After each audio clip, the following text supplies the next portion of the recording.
Hello, everyone. So, it has been a pretty long time since the last time that I bothered to do a video. I have just been overwhelmed with everything from the holidays and the move and just so much stuff. But I'm finally getting back into it, and I figured we could start off what will probably be a long series of videos by revisiting an older deck that I've already done one upgrade video on, but I decided to do another because it's actually gotten to be pretty decent lately, and that is Historic Equipment. I'm not going to bother discussing exactly what it is I changed. I'm just going to approach this from a new deck approach. So first we have Goblin Cavalier. It's a 1-drop, it has trample, it's a 1/1, but it gets +2/+0 for each equipment attached to it. So when you start stacking up a bunch of equipment, obviously when this thing has trample, that excessive power boost is going to get through and do a lot of damage. Next, this is one of the newer cards that recently came out. It's Dancing Swords. Equipped creature gets +2/+1, and when that creature dies, I can choose to have this creature become a 2/1 construct creature with flying and ward 1. If I don't, it just continues being an equipment. So I have this card because this deck doesn't really run a lot of creatures, and when those creatures die and I don't have anything to equip them with, obviously it's a problem. But on the flip side, if I'm running into a situation where I've got all creatures but nothing to equip them with, then that's also a problem. So this is kind of a cool little middle ground solution. It's worked fine so far, and the fact that it's got flying is really good. Evasion has been really helpful at helping me close out games with this deck. Next, Chord Blade Master, just like in the previous builds. It has double strike and gives other warriors I control double strike.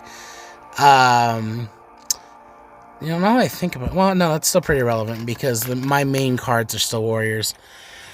Next, Rune of Sustenance. Basically, when it enters the battlefield, I draw a card, and if I enchant a creature, it gets lifelink. If I enchant an artifact or an equipment, that equipment gains lifelink. And I have 3 of those. Rune of Speed. It's the same thing, but instead of lifelink, it grants +1/+0 and haste to the creature or equipment. Next, I have Relic Axe. When it enters the battlefield, it just auto-attaches, so that's a huge benefit. The equipped creature will get +1/+1 unless it's a warrior, in which case it gets +2/+1. Danitha Capuchin Paragon. I only have 2 of these in the deck because 1, it's a legendary, and 2, it is not a warrior. But it has First Strike, Vigilance, and Lifelink. And aura and equipment spells I cast cost 1 less to cast, which makes it a lot easier once we get to the mid-game to hurry up and close things out. Next, I have 3 copies of Maul of the Skyclaves. This one I only have 3 copies of because of the ridiculous equip cost, but the benefit is that when it initially enters, it just auto-attaches, and it gives +2/+2 flying and first strike. Next, I have 2 copies of Kiri Fearless Voyager. When she's on the battlefield, anytime I attack with any creature, regardless if it's her or not, I get to draw a card. And, of course, you can also unequip a card when she's on the battlefield to, that's the word I'm looking for, give them indestructible. And finally, we have Sword of Body and Mind, which is one of the only swords of blank and blank that's available to me right now. It gives equipped creature +2/+2 and protection from green and blue.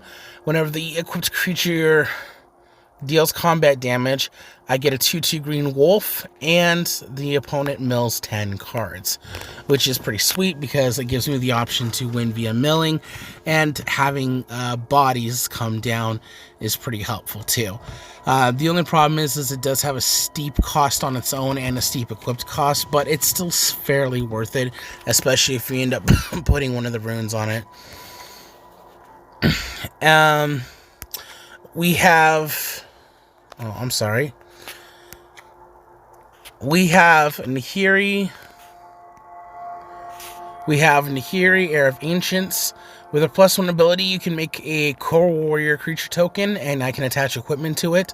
So if I already have some equipment lying around, I can just automatically equip it to them, which works out well if it has like Rune of Speed on it, and then the thing can just attack. -2 is I can look at the top 6 card of my library and reveal either a warrior or equipment card and put it into my hand, and then the rest go to the bottom of the library in a random order. And then the third ability, not super relevant, but I can deal damage to either a creature or planeswalker equal to twice the number of equipment I control, which to date I have not used. And finally, I have 2 copies of Embercleave. I only have 2 copies because of its extremely high cost, and even though it does have that discount ability, I don't usually have a lot of creatures out on the battlefield, so that's not a huge thing most of the time. But it flashes, it gives something double strike, it auto-equips, and gives trample, and it's still fairly reusable in case whatever it is I'm equipping with dies.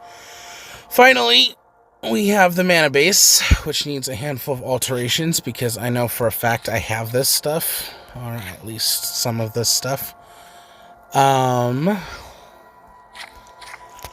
So 4 Sacred Foundries. Let's do a couple of quick adjustments real quick. Okay. 4 Sacred Foundries, 4 Clifftop retreats, 4 each of Plains and Mountains, and then 4 Fabled Passages and 2 Needle Verge Pathways. I'm not super scared about utilizing Fabled Passage in this instance, simply for the fact that oftentimes my turn 1 is literally just land go, so if I can filter specifically for a certain land and also reduce the number of lands I draw later on in the game, that's just all the much better. So let's go ahead and play a couple of games.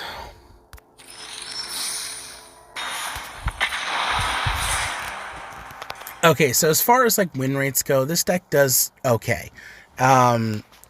It still runs into the problem, even after the adjustments I made, where either I've got too much creatures or too much equipment. You can usually find a decent, happy balance in between.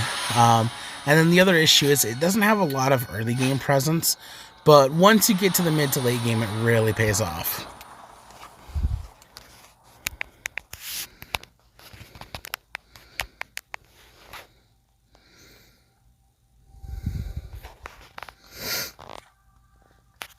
Okay, so with this hand, we can Fabled Passage into, I think in this instance, I'd probably just get what's it called? A Plains. Yeah, I'm keeping this hand for sure. Probably put down Dancing Swords. Let's see, activate this real quick. Yeah, I'll probably put down Dancing Swords on turn 2. Then put down Core Blade Master and equipped it on turn 3. It doesn't give me the speed I need, but it's something. Alright, Dancing Swords goes down.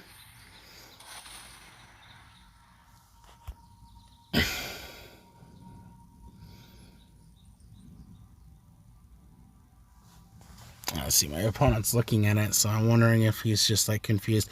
Equipment decks aren't super popular in Historic, and so I think a lot of people fail to prepare for them in best of 1 situations.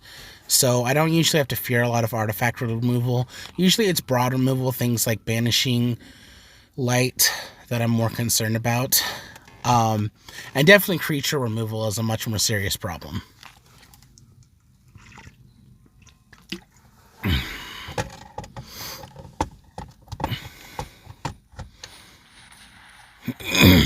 Oron Reef Ooze.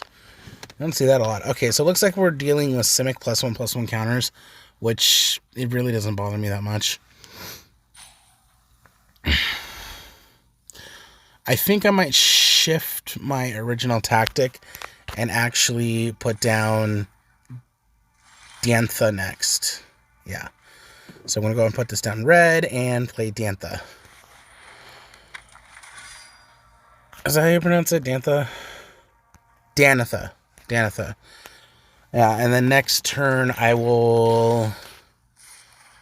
Let's see. Probably... I'm not going to block. Okay. So... Let's go ahead and put down a Relic Axe since it's only going to cost 1 mana. Yep, attach it to Danitha. We will do Core Blade Master, so... Oh, wait, that actually doesn't help us at all. And then we'll put down Rune of Speed on that axe. And then we will attack.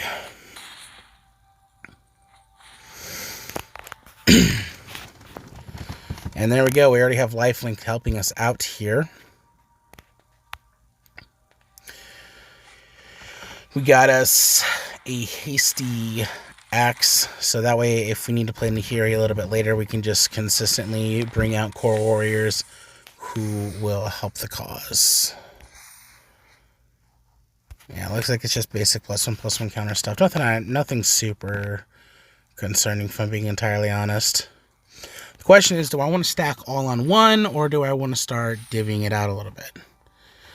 Okay, that thing's got too many +1/+1 counters for me to survive it, so that's going to just allow it to hit. And let's see. We'll do a Relic Axe.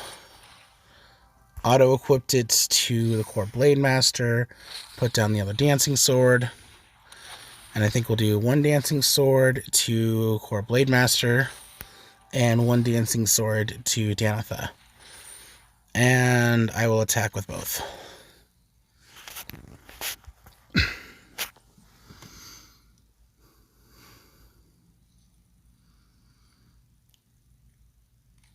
Yep. Blocks with Snake Boy. That's probably what I would have done in that situation too. Anyway, we're netting value here, so that's the number one thing I'm concerned about.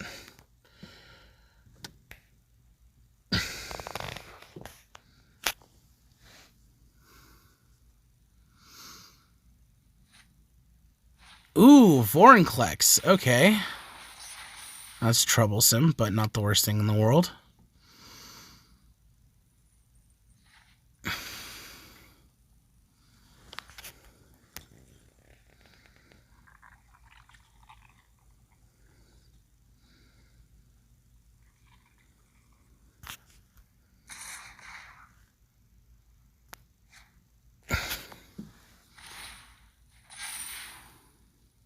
Okay.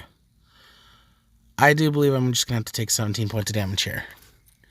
But I think it leaves me open for a potential win.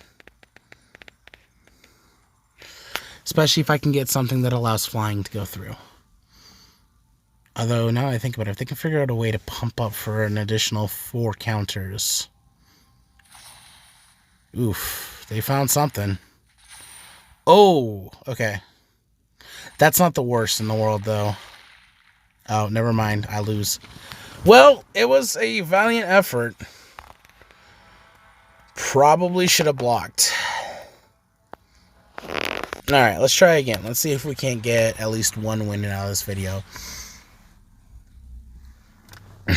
I think it can be done.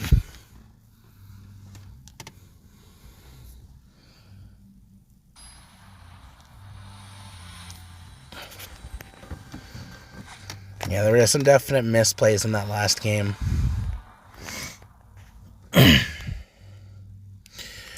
Okay, plains. This is good. This is fine. So we'll go ahead and keep this.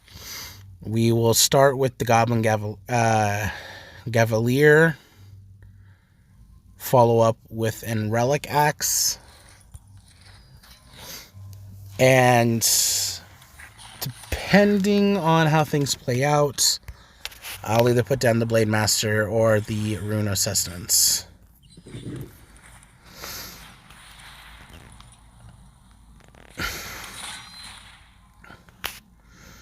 Yep, auto equips, going for the 5.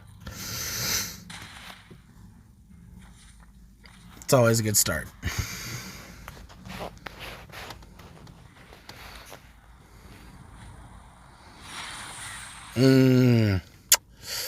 That could be a Doomscar. So because it could be a Doomscar, I think what I'm going to go ahead and do, play the Clifftop Retreat and do a Rune of Sustenance onto the Relic Axe. I would love to go for the Double Strike, but I think it's better to wait and see what happens.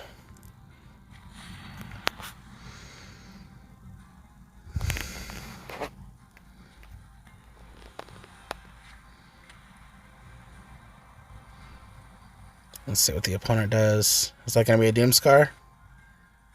Helioid's Punishment. What does that do?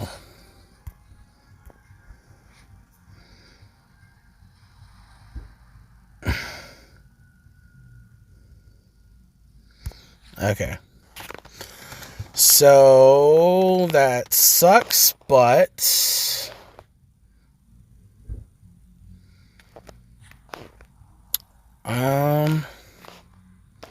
let's go ahead and put down that, and then I'll play Denethor Capuchin Paragon, and that'll allow me to bring in the Relic Axe for cheap.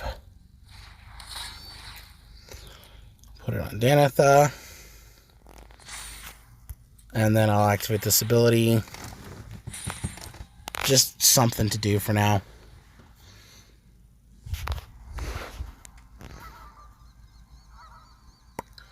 Let's see what they do.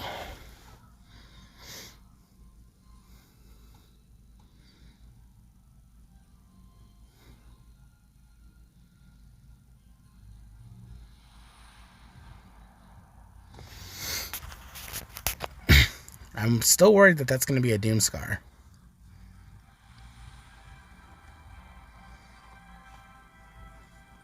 I mean, if it is, I hope they play it soon. It is. It's a Doomscar. That's about what I expected. Still works out in my favor, though. Alright, I will play a Sacred Foundry, and I'm going to actually pay the 2 life here. And then I'm going to put down a Core Blade Master and a Sword of Body and Mind. It is entirely possible that that Blade Master will get killed. I hope it doesn't. Because if it does, then we're going to have to top deck until we find something that allows us to win. If it doesn't, though, I can dump some equipment onto it and win next turn. Okay, that's an Elspeth. Putting up some blockers. Alright, that's fine. We will put the Sword of Body and Mind on it, even though it doesn't really do anything against them on a white deck. And we will put the Relic Axe on it. Give us lifelink. And you know what? Since we're going to get lifelink, let's go ahead and put down the other thing. And also put it on the Core Blade Master. And attack.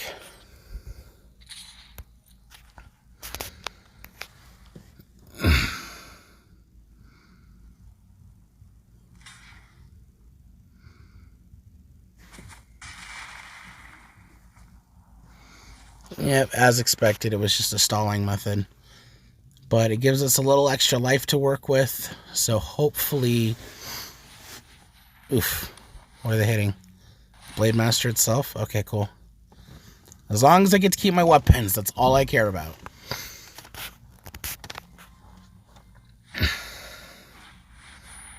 Now we got Helioid himself.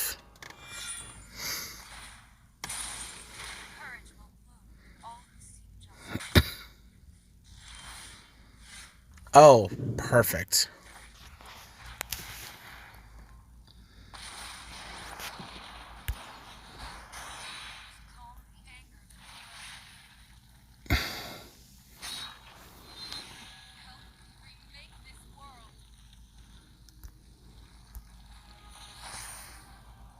Alright, and then let's go ahead and actually attach the Sword of Body and Mind to it as well.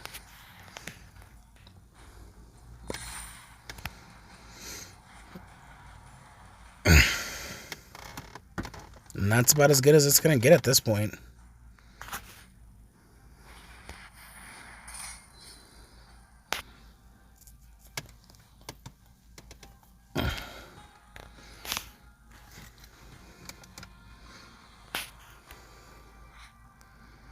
Looks like we're finally going to use Nahiri's other ability, because I can use it to take out Elspeth.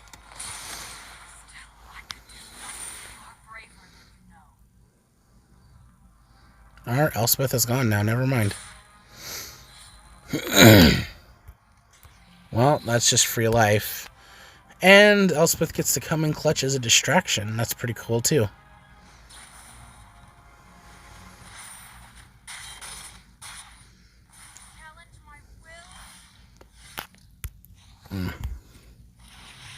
Yeah, it's just one of those things that happens.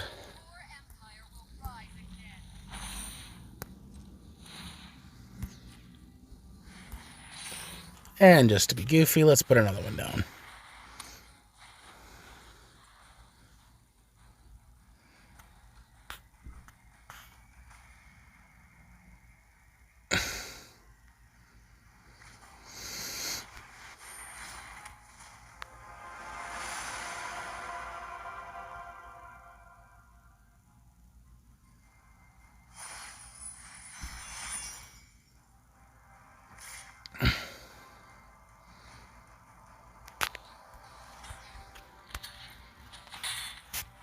Surprised if you think I'm actually going to let that happen.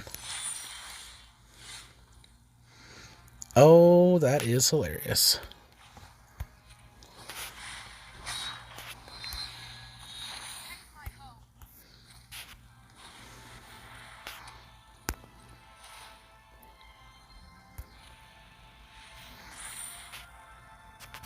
All right.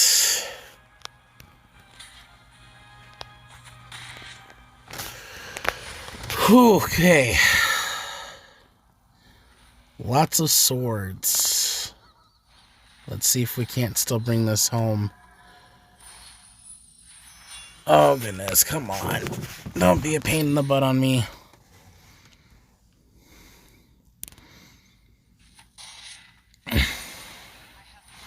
Well, Nahiri put in a lot of work, so I'm not going to be complaining too much about that. I am going to complain about that. I don't want land. I'm perfectly fine with not having land.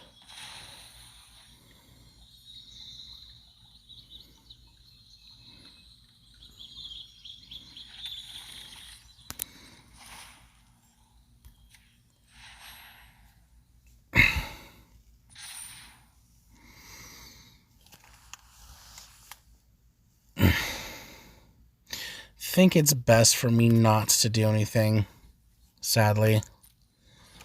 I've got plenty of life, so I could foreseeably stall out for a bit until I get a better option.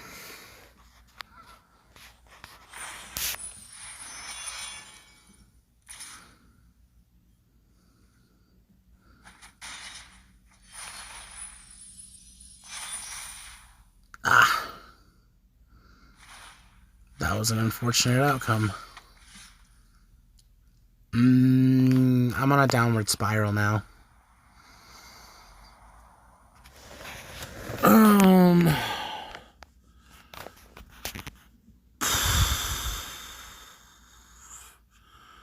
I don't know exactly how I can get out of this one. I guess we'll see.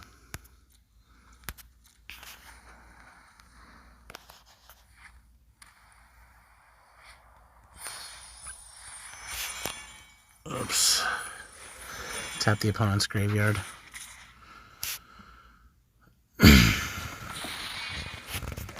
Yeah, I have like 2 or 3 turns to figure this out, and then I lose. There we go.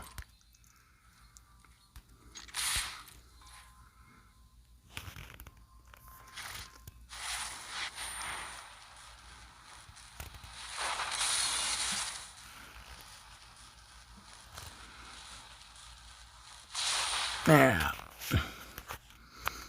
Doesn't solve the problem, but it definitely helps with it.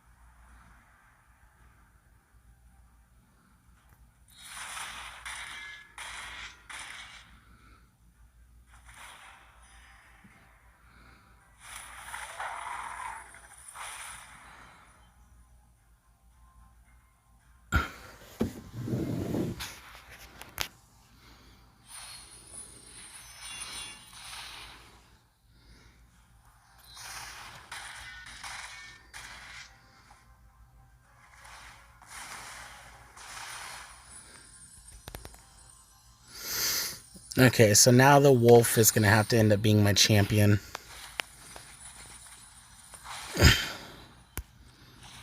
And we will attach a sword to the wolf. And the next turn, we will just attach as much other stuff as we can to him. Because now I can just feasibly take as much damage as possible, and I can possibly win just off of milling my opponent out.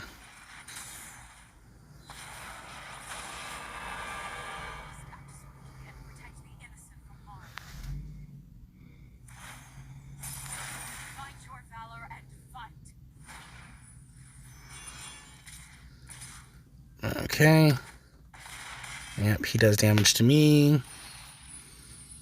And now I think I should be able to put myself into a vicious cycle of... let's see. Attach Embercleave to the wolf. Attach a sword to the wolf. And he's already got 2 swords on him, so now I attach the Relic Axe to the wolf. And I attack with the wolf.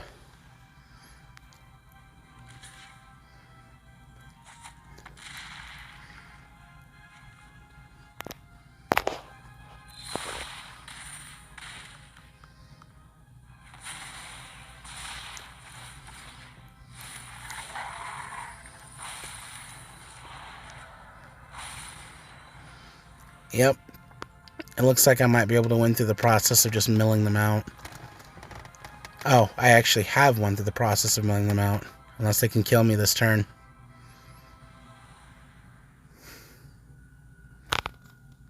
Yep, no deck. That's a win.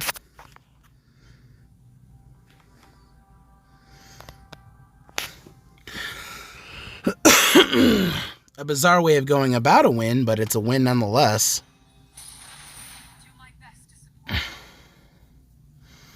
And still not enough. And once again, I have a server break.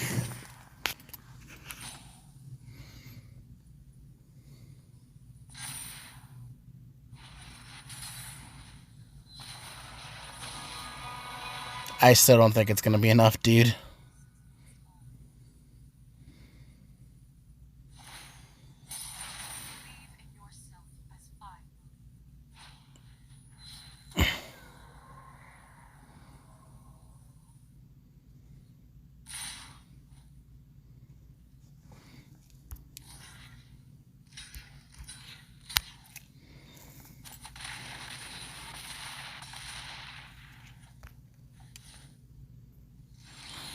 Give him the LGG.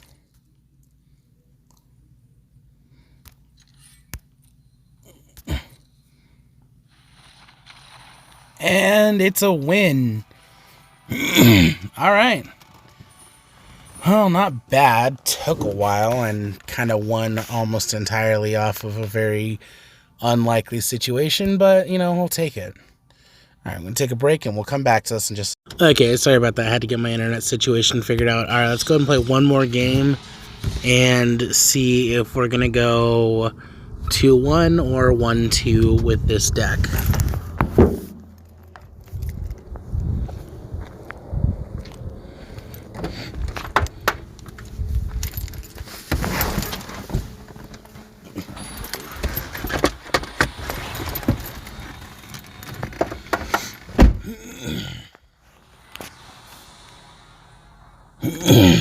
All right, let's see this.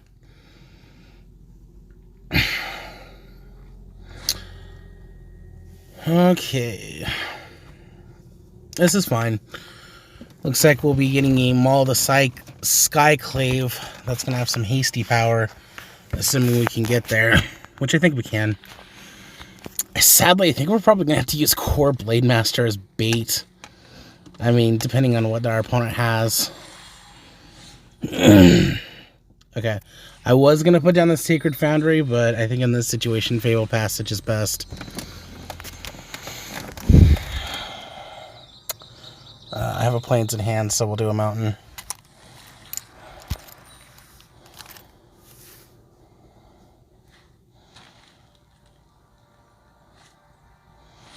Ah, shoot. Elves. This isn't going to go well. I mean, I guess let's not reserve ourselves to quitting just yet, but historically speaking, this doesn't go well for me.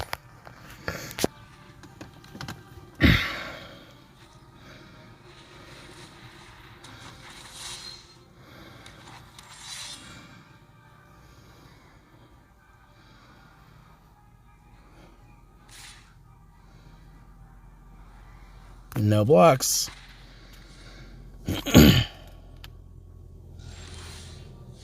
Okay.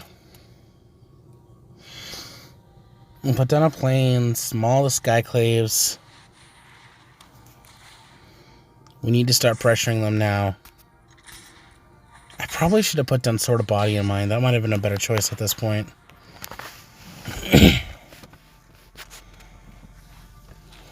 Ah, well.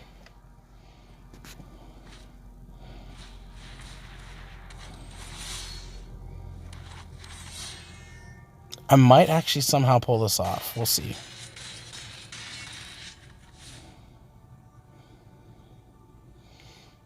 I just have to be very careful about the way that I go about this. Okay, I think we'll put down a Curie because it's going to give us card draw. And at least one blocker. Oh, sweet. Okay, Rune of Sustenance. If I can survive long enough, that's going to help me win.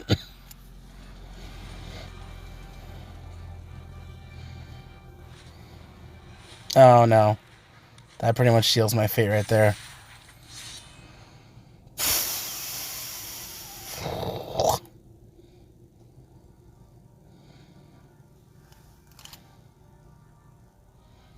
Yeah, an all-out swing. I mean, I'll make my best block, but I'm pretty sure that's death right there.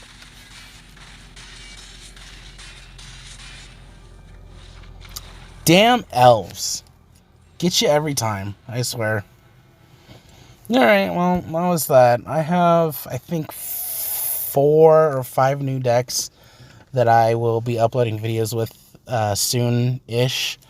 So just be patient with me, and hopefully you'll get to see some new content. And most of it should perform better than that. Thanks again, and have a great rest of the day.